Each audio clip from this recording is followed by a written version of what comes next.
네.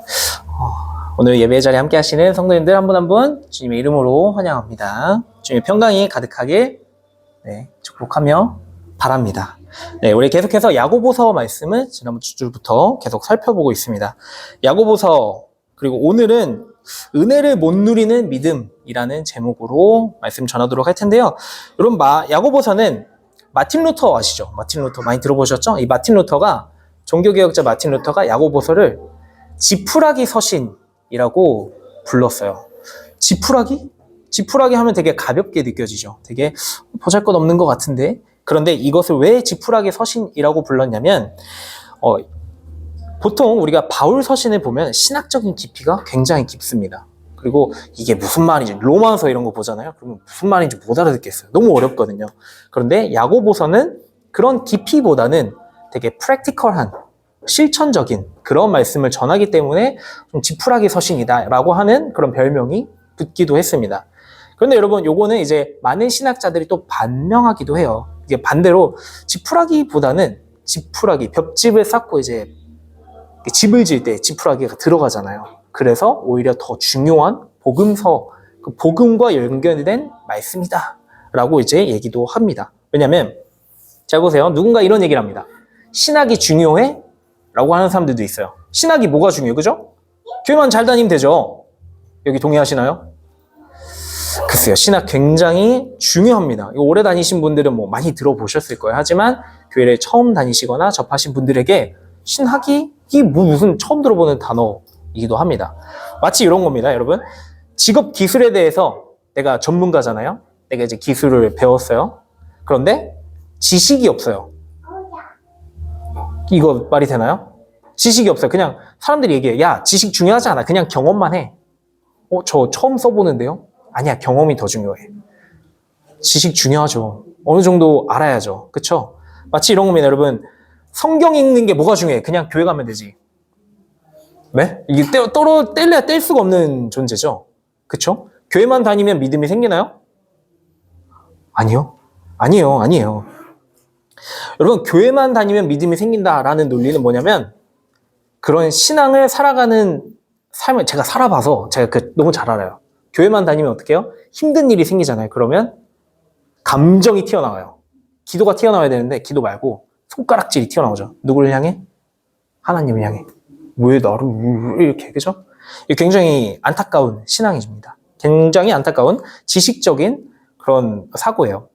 특히 우리가 오늘날 살아가는 이 사회의 미덕은 뭐냐면 하나님 흔적 지우기. 하나님 흔적 지우기요. 이 땅의 세상의 최고의 미덕. 하나님 없이 사는 거예요. 동의하시나요? 내가 삶을 사는데 하나님을 드러내잖아요? 그럼 사람들이 손가락질합니다. 비판하고요. 왜 이렇게 나대? 그죠? 이런 게 있어요. 그런데 이러한 시대를 우리가 살아가는 이때가 처음이 아니라는 성경 말씀이 있어요. 성경은 계속해서 기록을 하죠. 옛날부터 인간이 얼마나 죄악됐는지 계속해서 기록을 하죠. 그러면서 창세기 11장엔 큰 사건이 나오죠. 바벨탑 사건 아시죠? 뭡니까? 하나님이 뭐가 중요해? 하나님이 있겠지, 어딘가 있겠지. 그런데 우리의 이름을 높이자. 그러면서 인간이 가장 멍청한 짓을 합니다. 그 사건이 없었다면 오늘날 우리가 모든 언어로 대화를 했겠죠. 직업을 구하는데 어려움도 없었겠죠. 그러면서 자기의 이름을 높이 쌓자 그러면서 바벨타워를 막 만들기 시작하죠. 그런데 이게 이때만 끝난 게 아니라 태초에 인간이 타락하면서부터 계속해서 반복하고 있습니다. 그리고 오늘날 최고의 미덕은 하나님 흔적 지우기. 하나님 없이도 잘 살기. 오히려 하나님을 드러내면 불이익을 보고 비평당하고 그러는 사회를 우리가 살아가요. 그런데 우리가 이러한 신앙을 유지하며 이 사회 속에 살아갈 때 나는 어떻게 살아야겠는가? 이것을 오늘 말씀에서 도전을 합니다. 하나 예화가 이런 게 있죠. 여러분, 워홀 가면 교회가 멀어진다라는 얘기가 있어요. 몇 번 들은 것 같아요. 워홀 가면 교회가 멀어진다. 맞는 말인가요? 워홀 가면 교회가 멀어진다? 아니에요. 끈질기게 하나님을 쫓아서 교회를 찾아다니시는 분들도 있어요. 우리 교회 분들이 그러신데. 그런데 워홀 가면 이게 무슨 말이냐면 집을 떠나고 익숙한 환경에서 떠나가면 하나님과 멀어지면 점점 내가 하나님을 멀리하고 그 상황 가운데 내가 핑계를 두기 시작한다 이런 말인데 이 마음과 반대로 우리가 하나님께 충만할 때는 언제입니까? 찬양이 끝나고, 그렇죠? 예배가 끝나고 막 마지막에 기도하고 찬양할 때 그때 이제 막 충만하죠. 더 극에 달할 때가 언제죠? 수련회 때. 여러분 수련회 가시면 첫째 날 말고 둘째 날, 그죠? 딱 있어요. 치킨 냄새 슬 나는 그 시간대. 아직 우리는 그 강당에서 예배를 드리고 있을 때 집사님들 뒤에서 막 이제 치킨 막 라면 준비하실 때 그때가 은혜 폭탄 터질 때죠. 수련회 오신 분들은 아실 거예요. 그러면서 고백하죠. 이 산지를 내게 주소서. 열방으로 나를 보내소서. 그쵸? 그 고백할 때 막 목사님 막 이런 얘기하죠. 자, 손 들고 고백합시다. 우리 열방으로 나갑시다. 누가 손을 들 거예요? 전 그때 두 손 들었어요. 한 손도 아니고 두 손 들었습니다. 그래서 여기 있는데. 그런데 여러분, 그럴 때는 우리가 믿음의 고백이 넘쳐나죠. 하나님, 나를 사용하소서. 이렇게 합니다. 그런데 다시 일상으로 돌아가면 똑같아요. 작심삼일. 그쵸? 오래 가지 못합니다. 그리고 워호로 왔어요. 내가 떨어진 곳에 왔어요. 그러면 뭐가 보이죠? 오히려 내 신앙이 얼마나 연약했는지가 보여요. 화려한 시스템이 없어. 그리고 화려한 내가 좋아했던 사람들도 없고 그 공동체도 없어. 누가 나를 교회 안 온, 너 왜 안 와? 이렇게 연락도 안 해줘. 이거 무슨 말이에요? 반증이에요. 내가 그동안 하나님으로 만족했던 게 아니라 그동안 나는 사람 때문에 교회 갔구나.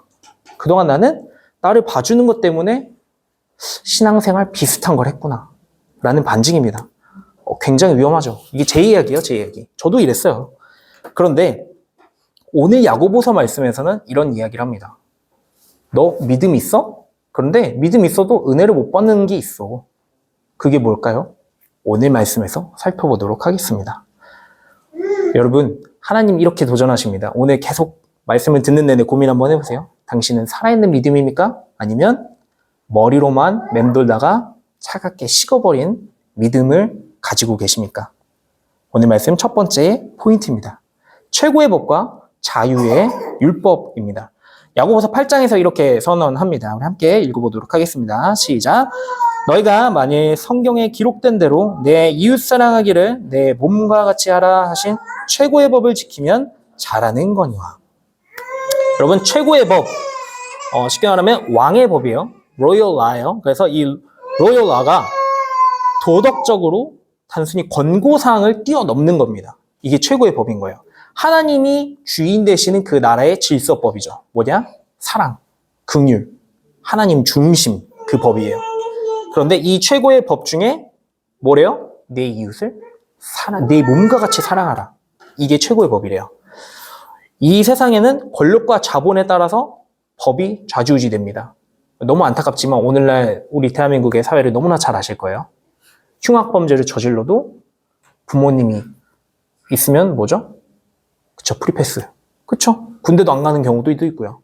뿐만 아니에요. 어떠한 보이지 않는 그러한 그 세계의 파워가 있어요. 그러면 범죄자들도 처벌을 안 받죠. 하나님의 나라의 질서의 법은 완전히 그것과 정반대라는 얘기를 합니다. 그래서 하나님 나라의 법은 뭐다? 사랑, 긍휼. 그런데 이어지는 10절, 11절 말씀에선 굉장히 충격적인 우리의 숨을 딱 막히게 하는 말씀이 등장합니다. 함께 읽어보겠습니다. 시작. 누구든지 온 율법을 지키다가 그 하나를 범하면 모두 범한 자가 되나니 간음하지 말라 하시니가 또 살인하지 말라 하셨은즉 내가 비록 간음하지 아니하여도 살인하면 율법을 범한 자가 되느니라. 세상 살아가는 법은 너무나 명확합니다. 지킨 법, 지키지 않은 법을 구분을 해요. 교통신호 여러분 어겼다고 감옥 가나요? 살인자와 똑같이 처벌받습니까? 그렇지 않습니다. 그렇지 않아요. 그럼 굉장히 이상한 법인데. 그런데 하나님의 법은 다르다는 겁니다.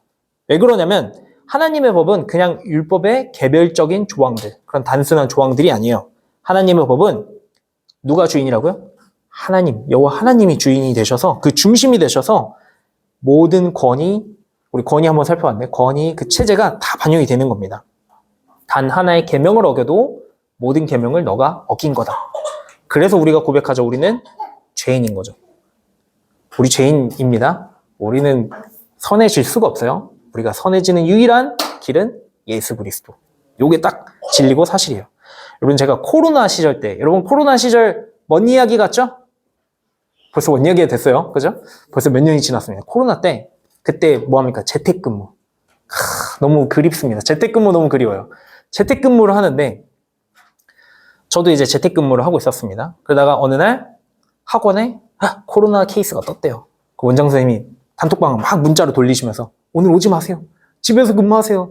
하신 거예요. 그래서 그러면 안 되지만 속으로 모두가 공감하시니까 저 혼자 그런 건 아니네요. 그 마음 가지고 이제 아내한테 얘기했습니다. 강원도 갈까? 근무지 이탈. 근무지 이탈 아니에요. 워킹 프롬 홈이잖아요. 그죠? 컴퓨터만 있으면 모두가 일할 수 있어요. 제 죄를 고백하는 겁니다. 제가 이런 죄인이에요. 여러분. 그래서 강원도에 펜션을 빌려가지고 갔습니다. 솔비치. 아시죠? 어딘지 아실 거예요. 갔어요. 가서 이제 거기서 아내와 재택근무를 하다가 다음날 이제 아내랑 아침에 이렇게 걸었어요. 바닷가를 좀 걸었는데 바닷가를 걷는데 점점 사람들이 없어져요. 바닷가에. 사람들이 많았었는데 사람들이 어디 가지? 우리는 아싸 이득. 이러고 이제 계속 걸어갔죠. 사람들이 없으니까 아무도 밟지 않는 그 땅이구나. 계속 걸어가는데 진짜 사람의 흔적이 없어져요. 그러다가 아내는 계속 신나서 걸어가고 저는 무슨 사인을 받게요. 땡땡 부대, 접근 금지, 군사지역, 돌아가시오. 자꾸 뜨는 거예요. 경고, 나가세요. 그래서 아내한테 말했죠. 여기 아니다. 점점 위험하다. 우리 점점 북으로 향해 가고 있다. 빨리 돌아가야 된다. 그러다가 출구를 찾았습니다. 출구를 찾아야 되는데 없어요. 계속 그 펜스만 있어요. 자꾸 철조망만 있어요. 그리고 이제 군대 고가 초소들이 있어요. 이거 아닌데. 그러면서 돌아갈 길을 버는데도 안 나오는 거예요. 그래서 결국에는 그 멀리 갔던 그게 다시 다 돌아가지고 나왔죠. 여러분, 우리가 살아가는 율법의 세상이 이래요. 율법의 세상은 지도의 경고 표지판 같아요. 그래서 율법을 사는 사람들은 하지 마. 그거 아니야. 그리고 정해준 길로만 가. 이런 길을 가게 됩니다. 그게 율법주의 삶입니다. 율법주의 삶에 기적이 없어요. 왜냐하면 정해진 틀에서만 살아가거든요. 하나님을 경험하지 못하고 자꾸 누군가 그 길을 갔으니까 나도 그 길을 가야지. 이 길이 바른 거야? 교회 안 나왔어? 너 죄인이야? 누군가 자꾸 정죄하게 되고요. 나를 정죄의 틀로 묶어버립니다. 그 삶에서는 기적이 없어요. 그런데 여러분, 우리 솔직히 고백해볼게요. 솔직히 해볼게요. 질문합니다. 나는 살인도 안 했죠? 여러분 살인 안 했죠? 간음도 안 해봤어요? 나는 큰 세상에 지탄받을 그런 죄를 짓지 않았어요. 그런데 나는 그렇게 괜찮은 그리스도인인데 여러분 소셜미디어나 매스컴이나 이런 데 보면은 흉악 범죄자들 보죠?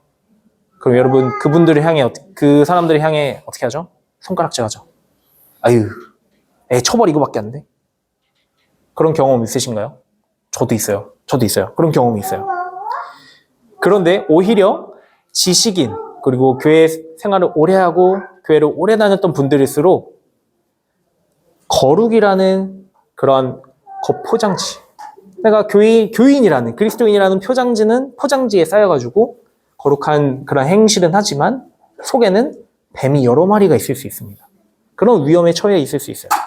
오히려 신앙이 좋다라고 나는 인정을 받아요, 사람들에게. 하지만 내가 정말 신앙이 좋은지는 하나님만 아시고 오히려 내 신앙은 다른 사람을 정죄하는 데 쓰일 수 있습니다. 이게 율법주의적인 신앙이에요. 그래서 오늘 야고보가 계속해서 그렇게 이야기하는 거예요. 너가 신앙 좋으면 그 신앙을 하나님 믿는 데 열심히 써야지. 왜 다른 사람들을 정죄하고 판단하고 하느냐. 그러면서 9절에서 이렇게 얘기하죠.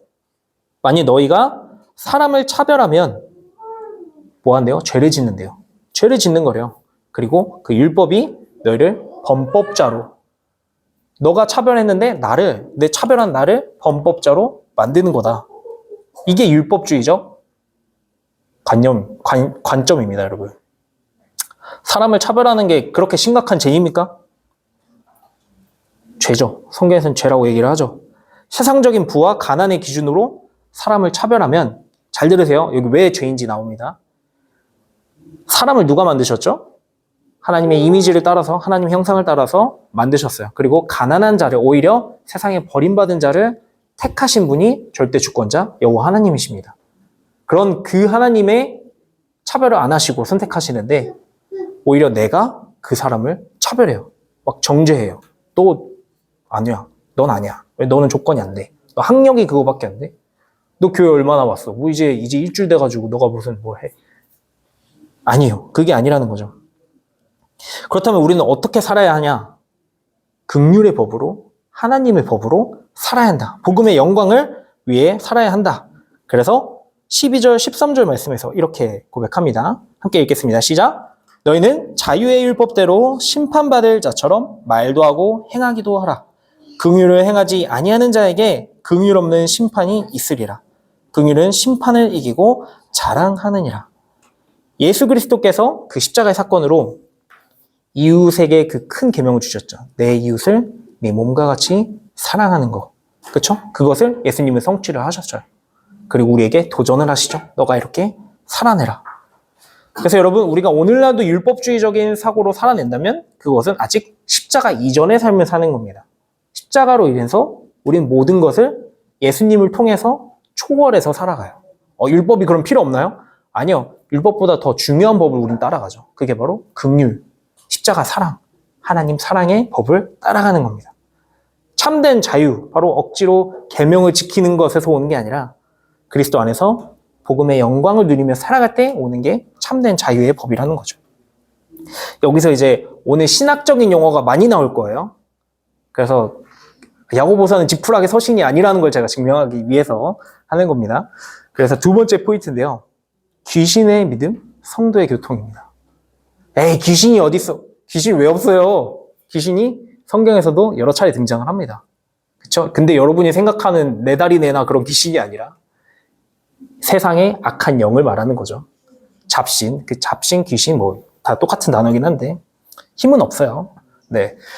자, 야고보서 14절에서 충격적인 질문을 우리에게 던집니다. 뭐라 하냐면, 형제들아, 내가 만일 믿음이 있노라 라고 하면서 믿음이 없는 사람처럼 행함이 없으면 무엇이 유익하냐 라고 얘기를 하는데, 이게 바로 여러분 성경을 대하실 때, 특히 신약 성경을 대하실 때 두 가지요. 우리 지난주에 이신칭이 한번 들어보셨죠?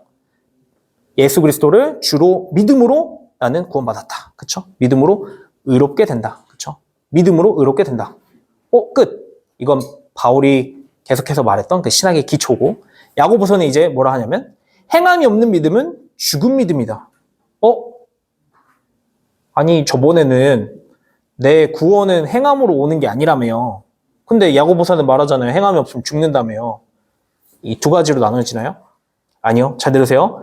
바울이 정한 그 신학의 토대로 이 야고보서가 차차 쌓아 올라가는 거예요. 그래서 믿음으로 구원을 받은 게 맞고요. 그리고 우리는 이 믿음의 결과는 어떻게 나타나야 되는가? 야고보서는 이렇게 얘기를 하는 겁니다. 그래서 야고보서 19절에서는 가짜 믿음을 얘기해요. 자, 얘기했죠? 믿음으로 구원받아요.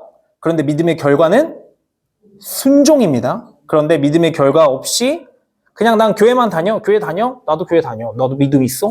나도 예수님 알아. 아는 것과 믿는 건 차원이 다른 거죠. 나도 하나님 알아. 들어봤어. 근데 그 하나님이 천지 창조주 여호와 하나님 말고 그냥 무언가의 존재로만 알고 있다면 그것도 다른 겁니다. 그래서 그 믿음을 뭐라 하냐면 귀신의 믿음이라고 얘기합니다. 귀신의 믿음? 이따가 살펴볼 텐데 귀신도 믿음이 있대요. 여러분 귀신도 신학을 너무나 잘 알아요. 이 세상의 악한 영도 신학을 너무나 잘 알아요. 신학의 중심 뭐냐? 하나님 한 분이신 거. 그리고 그 하나님이 세상을 사랑하셔서 이 땅에 보내신 독생자 누구? 예수 그리스도로 통해서 모든 죄인을 구원하셨다. 그 언약 백성들 안에서 천국으로 이제 인도하신다. 그게 이제 신학인데 귀신도 안 돼요. 그런데 귀신이 누리지 못하는 게 뭐냐면 은혜를 못 누려요. 하나님 사랑하지 못하고요. 하나님 앞에 순종하지 못하고요. 감사가 없는 거예요. 불평만 생겨나죠. 불평도 습관이에요. 내가 계획하고 불평하고 따지고 다 습관입니다. 불평을 통해서 뭐가 나오죠? 불만족이 나오죠. 불만족이 나오면 뭐가 나오죠? 비교하고요. 결국 감사하지 못하고요. 결론은 죄가 나옵니다. 감사하지 못하는데 죄까지 이어져요. 이게 정말 안타까운 신앙이에요. 그런데 감사가 넘쳐나잖아요. 계속 찾아내잖아요. 그 안에서 하나님이 누리게 하시는 그 은혜를 경험할 수가 있어요. 여기서 이렇게 얘기를 하는 겁니다. 유대인들도 알았어요. 유대인들도 막 하나님 한 분이시다 알고 알았죠. 그래서 그들 막 이제 아침 저녁으로 암송하는 쉐마 이런 게 있습니다. 들어보셨을 거예요. 쉐마. 정통적인 신앙 고백이에요. 하나님 막 고백하고 하나님 한 분이시다 고백하고. 그런데 이 신학적으로 완벽한 정통 지식이 귀신에게도 있었다 이렇게 얘기를 하는 겁니다. 야고보서가 말하는 게 바로 이 귀신 믿음이에요. 머리로만 알고 입술로 고백만 하지 결국에 살아내지 못하는 그 신앙. 감사하지 못하는, 은혜를 누리지 못하는 그 안타까운 신앙. 그래서 15절, 16절 말씀에서 죽은 믿음 이렇게 얘기를 또 합니다. 함께 읽어보겠습니다. 15절, 16절 말씀입니다. 시작. 만일 형제나 자매가 헐벗고 일용할 양식이 없는데 너희 중에 누구든지 그에게 이르되 평안히 가라, 덥게 하라, 배부르게 하라 하며 그 몸에 쓸 것을 주지 아니하면 무슨 유익이 있으리요. 헐벗고 일용할 양식이 없는데 그 지체를 뻔히 알아요. 내 주위에 있어요. 아, 얘는 오늘도 그지같이 입고 올 거야. 오늘도 그지같이 생활하겠지. 근데 나는 얘가 너무 안타까워. 그래서 얘를 향해서 말을 해줘. 항상 힘내! 끝. 이렇게 하지 말라는 거예요. 그를 향해서 아까 최고의 법 뭐라고요? 긍휼. 그 긍휼의 법으로 그를 향해 한 걸음 더 나아가라 라고 얘기를 하는 거죠. 너무나 많잖아요, 주변에. 재정적인 걸 떠나서 얘가 예수님을 몰라. 누가 봐도 얘는 지금 사망의 음침한 골짜기를 달려갈 것 같아. 그것도 예수님 없이 혼자. 그런데 나는 그를 향해 기도는커녕 예수 그리스도 전해주긴커녕 오히려 뭐하죠? 잘 가. 그렇게 하지 말라는 거죠. 왜냐? 우리가 가진 믿음은 결과가 나오는 믿음이에요. 귀신의 믿음이 아니라 하나님을 기뻐하고 하나님을 감사하는 그 믿음이 나오는 거라고 이렇게 얘기를 하는 겁니다. 여러분 이번 주에 어떠한 분을 만나서 교제하는 귀한 시간을 가졌습니다. 그분에게 동의는 구하지 않았습니다. 그냥 제가 정하는 거예요. 너무 은혜가 돼가지고. 그분이 삶이 너무 귀해요. 이제 직장을 다니시다가 호주로 넘어왔습니다. 모두가 다 직장 생활하다 호주로 넘어오셨는데 직장을 다니시다가 호주로 넘어왔는데 이분 직장에서 이런 일이 있어요. 정말 대기업이고 막 부서 자체가 남자밖에 없어요. 남초예요. 뭡니까? 세상적인 문화가 완전 지배하고 있는 곳이죠. 그런데 이곳에서 이분은 신앙을 지켜낸 분이에요. 회사 문화, 먹고, 마시고, 자, 다시 한번 으쌰으쌰 화이팅! 그런데 거기서 좋은 결과물은 나오지 않아요. 뭐 영업적인 이익이나 뭐 재정적인 이익은 나오겠죠. 그런데 모두가 감사하거나 모두가 평안한 삶을 예수 그리스도 안에 누리기는 힘들어요. 아니요, 불가능하죠. 그런데 그분이 이 술자리 문화가 중심인 이곳에서 자신의 중심 예수 그리스도를 지키는 분이셨어요. 그러다가 이분이 이제 본인의 간증을 잠깐 나눠주셨는데 제가 너무나 이제 큰 충격과 도전을 받아가지고 이렇게 나누는 거예요. 여러분 이제 이분이 종교적인 광신자로 살아냈다는 게 아니에요. 오히려 내가 술자리에 참여는 하지 않지만 내가 더욱더 열심히 해서 영업적인 이익을 또 내겠다라고 해서 실제로 또 좋은 성과도 냈다라고 얘기를 하는데 여러분 이렇게 열심히 살아내라 라는 도전하는 것도 맞죠. 그런데 그거를 조금 뛰어넘어서 무슨 얘기냐? 우리가 주어진 삶이 다 달라요. 내가 살아갈 때에 믿음을 요구하는 자리가 있을 수 있어요. 그런데 그 믿음을 요구하는 자리에서 제발 피하지 마시라는 거예요. 왜냐하면 귀신도 믿음이 있다니까요. 귀신도 하나님 한 분인 줄 알아요. 그리고 예수 그리스도가 독생자인 걸 알아요. 귀신도 알아요. 그런데 결과가 없어요. 머리로만 알기 때문에.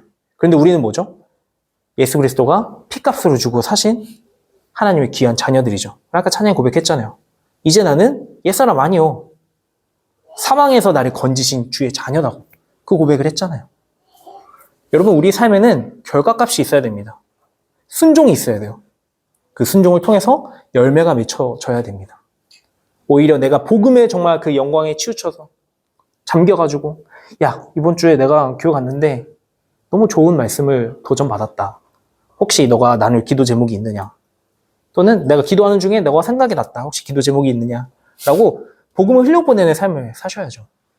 이게 우리의 삶이라는 겁니다. 여러분 내가 힘든 생활을 살고 계십니까? 그래서 지금 당장 하나님을 모르겠어요? 하나님 나를 무시하는 것 같아요? 하나님 내 고통 모르실까요? 아니죠. 당연히 알고 계시죠. 결코 하나님 우리를 내버려 두시지 않으세요. 로마 제국 이 야고보서가 쓰여진 이때도 로마 제국이 엄청난 핍박을 해요. 너 예수 믿어? 떼찌가 아니라 그 이상의 것을, 네, 그 이상의 것을, 코미디가 되면 안 돼요. 코미디가 되면 안 돼요. 그 이상의 것을 오히려 가족을 핍박하고요. 오히려 내 삶에서 모든 삶에서 제약을 받죠. 그런 삶을 살아가는 삶을 살았단 말이에요. 그런데 오늘날 우리가 살아가는 곳에서 나는 어떻게 하나님을 누리며 살아가야 되는가? 어떻게 하나님은 나에게 기도의 응답을 해주시는가? 그게 바로 교회고 공동체입니다. 내가 하나님을 멀리 떠나 혼자 예배 드릴 수 있는 장소에서 막 예배를 드려요. 그런데 채워짐이 없죠. 왜냐면 하나님은 계속해서 모이게 하세요. 여러분 생각해보세요. 누가 페이스메이커 막 얘기했어요? 아니요. 맨날 제가 단톡방에 올려도 맨날 묻혀요. 5분이면 묻혀요. 오일 쉐어오고 합니다. 방 쉐어오고 합니다. 막 올라가요. 그런데 여러분 어떻게 찾아오셔가지고 함께 모이셨죠? 이게 성령께서 인도하시는 거라니까요. 성령 하나님께서 여러분 모이게 하셔서 하나님 영광을 높이게 하시는 거예요. 뭐 교회를 드러내는 게 아니라 그 교회의 주인 되신 예수 그리스도를 드러내게 하시는 거예요. 그래서 여러분 선택받은 언약 백성임을 기억하시면서 항상 이것에 감사하시기 바랍니다. 교회는 어떤 곳이냐면 성도의 교통이 있는 곳이죠. 그래서 우리가 신앙 고백 아까 한 것처럼 성도의 교통, Communion of Saints요. 여기서 뭐가 있냐면 성도들이 이 안에서도 누리지만 이 누리는 것을 밖으로 흘려보내는 거다. 자, 지금 오늘 신학적인 용어가 굉장히 많이 나오고 있습니다. 그렇죠? 성도의 교통, 성도의 교통이에요. 우리는 그걸 믿어요. 여기서만 누리지 않고 흘려보내죠. 그래서 미션이 나오는 거고요. 그래서 이반젤리즘이 나오는 거고요. 계속해서 복음 전도 그리고 선교가 나오는 겁니다. 나를 괴롭히는 직장 상사 모두 손가락질하죠. 쟤는 아니야. 저러니까 대머리 되지 막 그런 거 하지 마시고 여러분 그들을 미워하는 그 순간에도 나는 달라야 한다는 거죠. 내 마음 가운데 하나님이 긍휼의 마음, 그 최고의 마음을 주셨잖아요. 그 최고의 법을 주셨잖아요. 그래서 우리는 이들을 향한 예수 그리스도의 긍휼을 가지고 기도해 주세요. 불쌍한 사람이죠. 불쌍한 사람이에요. 혹시 내 가정에 내가 기도해야 하는 그 사람을 위해서 하나님 주시는 마음이 있다면 그분을 놓고 기도하세요. 연약한 사람이에요. 하나님 주시는 그 마음이, 그 긍휼의 마음이 우리 가운데 있는데 내가 순종을 하지 않잖아요? 그럼 안 돼요. 왜냐면 우리는 귀신의 믿음이 아니야. 우리는 하나님을 정말 고백하는 살아있는 믿음이기 때문에 그래요. 여러분 이제 마지막으로 달려가는데 그러면 야고보서가 말하는 건 행위 구원인가요? 행위를 해야 구원을 받는 건가요? 아닙니다. 그래서 세 번째 포인트입니다. 행함은 순종의 열매다. 순종의 열매다. 아까 말했는데 자 이제부터 교회의 사적인 신학적인 용어가 들어갑니다. 준비하면서 굉장히 고민 많이 했어요. 이걸 해야 되는가? 아내한테도 물어봤어요. 신학 용어를 해야 되는가? 아내가 모티베이션 하고 자기 개발 뭐 그런 얘기는 다른 교회에서 다 한대요. 그런데 신학적인 얘기를 하는 교회는 별로 없대요. 해라. 아내가 하래요. 그래서 아내가 하라 그래서 하는 게 아니라 원래 준비를 해놨어요. 그런데 아내가 하면 좋겠다라고 해서 또 하는 겁니다. 여러분 교회 역사를 보시면 펠라기우스주의가 나옵니다. 펠라기우스가 뭐냐면 앞에 설명을 간단하게 써놨어요. 이해가 되시죠? 인간이 스스로 힘을 완벽하게 구원을 이룰 수 있다. 그거 뭡니까? 펠라기우스예요. 비슷한 종교가 있어요. 고기 먹지 않아. 막 채소만 먹어. 막 뭔가 해. 막 나무 두드리면서 뭔가 해. 막 300보 하고 막 뭐 300보가 아니에요. 300 절도 하고 막 그런 거 하죠. 삼보일배. 예. 그럼 막 그런 거 하죠. 뭔가 스스로 구원을 이룰 수 있다? 펠라기우스입니다. 세상 종교예요. 세상 종교. 펠라기우스인데 아닌데 우리나라에도 있는데 그게 똑같은 건데 아닌데 이거 인도에서 왔는데 똑같아요. 인간이 생각해봐야 그게 그거예요. 또 뭡니까? 반 펠라기우스예요. 안티가 아니고 여기서는 세미예요. 절반 정도 따라가는 그런 세미 펠라기우스인데 세미 펠라기우스는 뭐냐면 신인 협동설이에요. 이거는 내가 내 의지로 먼저 이제 협력해야 돼요. 하나님께. 자, 하나님이 이제 텃밭을 깔아놨어. 그러면 내가 조인하면 돼. 이것도 아니에요. 이거 다 교회사에서 이단으로 정제된 것들이에요. 우리가 그래서 믿는 이 참된 개혁주의 신앙은 뭐냐? 절대 주권은 하나님 한 분이시다. 인간은 선택권이 없어요. 그냥 하나님이 구원하시는 거지 내가 뭘 해요. 내가 선교한다고 뭐 내가 구원받아요? 아니에요. 헌금한다고 구원받아요? 아니라니까. 그래서 막 헌금하여 구원받아요? 그거 아니에요. 잘못된 거예요. 하나님이 구원하시는 겁니다. 우리는 그냥 순종만 합니다. 순종만 하는 거예요. 그래서 R.C. 스프로우스라는 목사님이 이런 얘기를 해요. 오늘날 많은 교회에 막 십자가를 말하는데, 그리고 은혜를 말하는데, 사람들이 은연중에 이런 얘기를 한대요. 나도 이만큼 했으니 이만큼은 하나님 나에게 주셔야지. 뭡니까? 11조에서 그러죠. 11조 이 정도 했으니 이제 하나님 요만큼 주셔야지. 그럴 거 하지 말라는 거예요. 제가 하나님이었으면 야 가져가. 치사 안 가져와. 그죠? 그런 얘기예요. 우리 마음속에도 하나님 내게 복을 이만큼 주셔야죠. 왜? 내가 요만큼 했으니까. 그게 아닙니다. 그러나 진리는 무엇을 얘기하냐면 우리는 단순히 병든 사람들, 아픈 사람들을 얘기하는 게 아니라 우리는 완전히 죽은 사람들. 우리는 죽었다고 얘기를 해요. 여러분 죽은 시체가 의사에게 나 살려주세요 얘기할 수 있어요? 나 이제 백신 맞아주세요 할 수 있어요? 죽은 시체는 아무런 능력이 없어요. 그쵸? 우리가 그렇다는 거예요. 우리는 완전 죽었어요. 그래서 예수 그리스도께서 우리 삶에 오셔서 새 생명을 불어넣어 주신 거예요. 우리를 죽음 가운데서 건져주신 거예요. 그래서 예수 그리스도밖에 없는 거예요. 우리 삶에는. 이 거듭남은 철저히 수동적입니다. 내가 할 수 있는 게 없어요. 수동? 내가 자동적으로 하는 게 아니라 누군가에 의해서 이루어지는 게 이게 바로 거듭남입니다. 어렵죠 오늘? 설교 왜 이래? 그런데 해야 돼요. 왜냐? 정말 그렇게 중요하거든. 예수 그리스도의 십자가 능력이 성령의 사역이 그만큼 중요하거든요. 내가 할 수 없지만 오는 한 주 또 살아갈 때도 내가 할 수 있는 건 없어요. 그런데 내가 유일하게 할 수 있는 능력은 있습니다. 그게 바로 예수 그리스도께로 나아가는 것, 순종하는 것. 그래서 그 순종의 마음 주시는 거 가지고 이 사람을 위해 기도하고요. 이 사람에게 한번 복음 전하고요. 그리고 내 사랑을 좀 베풀 수 있고요. 내가 십자가에서 얼마나 큰 죄를 지었는지가 드러나요. 십자가 앞에 나아갈 때 느끼죠. 제가 설교를 갑자기 준비하는데 하나님이 그런 마음을 주셨어요. 십자가 은혜를 생각하면 심장이 막 뛰지 않나요, 여러분? 저는 그래요. 그래서 십자가를 생각하는데 내가 얼마나 죄인인지 이번 한 주를 또 살아가는데 전 능력이 없거든요. 저는 똑같은 죄인이거든요. 하나님 이번 주 살아가는데 하나님 앞에 내가 선한 게 아무것도 없습니다. 나는 맨날 불평하고요. 감사하지 못하고요. 오히려 하나님 앞에 나아갈 수 없는 존재인데 하나님 이번 주에 십자가를 생각하게 하셨어요. 설교 준비하는데 야고보서에는 이 십자가 얘기가 나오진 않는데 왜 십자가 얘기를 계속 하게 하시나? 그만큼 우리가 죄인이기 때문에 그만큼 내가 하나님 앞에 스스로 차별을 했거든요. 사람을 차별하기보단 나 사람 차별 안 했는데 너가 너 스스로 차별하잖아. 이번 주 페이슬립 보면서 너가 어떤 존재인지 너가 생각하면서 네가 스스로 차별하잖아. 왜 페이슬립 보면서 왜 너가 이거밖에 안 된다고 생각을 해? 왜 네 비자를 보면서 네가 이거밖에 안 된다고 생각을 해? 십자가 은혜로 널 구원했는데 널 죄에서 구원했는데 건졌는데 왜 너를 스스로 그렇게 연약하고 무지한 존재라 생각을 해? 하나님 그렇게 생각하게 해주셨습니다.